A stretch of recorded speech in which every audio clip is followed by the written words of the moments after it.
ఇది చదువు, ఇంత సంపాదించు, ఈ వయసులో పెళ్లి చేసుకో, ఆ వయసులో పిల్లల్ని కను, ఇలా చెప్పే స్క్రిప్ట్ పచ్చి అబద్ధమని 5,000 సంవత్సరాల క్రితమే కృష్ణుడు అన్నాడు. అయితే చాలామంది ఇందాక చెప్పిన ఆ రోడ్ మ్యాప్ని పక్కాగా ఫాలో అవుతారు. కానీ మధ్యలో ఎక్కడో ఈ లైఫ్ నాది కాదు అనే ఒక ఫీలింగ్ పుడుతుంది. దీన్ని సపోర్ట్ చేస్తూ పరధర్మం కంటే స్వధర్మం మిన్న అని భగవద్గీతలో కృష్ణుడు అన్నాడు.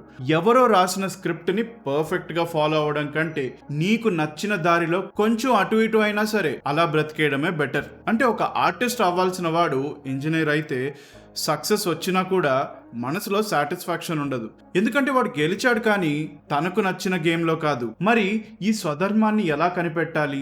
దీనికి కృష్ణుడు స్వభావం అంటే నేచర్ గురించి చెప్తూ, నీ లోపల నుండి న్యాచురల్గా వచ్చే పనిలో నువ్వు లీనమైనప్పుడు నీకు ఫుల్ఫిల్మెంట్ దక్కుతుంది అని అన్నాడు.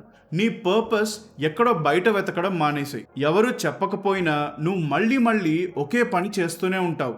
ఆ పని చేస్తున్నప్పుడు నువ్వు మిగతా ప్రపంచాన్ని మర్చిపోతావు. ఎవరు చూడకపోయినా ఆ పని మాత్రం నీ సొంతం అనిపిస్తుంది. అదే నీ స్వభావం అంటే నీ నేచర్. ఇప్పుడు ప్రాక్టికల్ ఎగ్జాంపులే చెప్తాను. సిచ్యువేషన్ ఏదైనా సరే నా మైండ్ అంతా స్టోరీ టెల్లింగ్ అండ్ రైటింగ్ మీదనే ఉంటుంది. సో నేను ఎప్పుడు దానికి సంబంధించిన పనులే చేస్తూ ఉంటాను. అదే నా స్వధర్మం. అలా మీ స్వధర్మాన్ని ఫిగర్ అవుట్ చేయండి.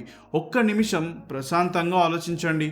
ఇప్పుడు మీరు జీవిస్తున్న ఈ లైఫ్ మీరు కోరుకున్నదా లేక వేరే ఎవరో ఫోర్స్ చేసిందా?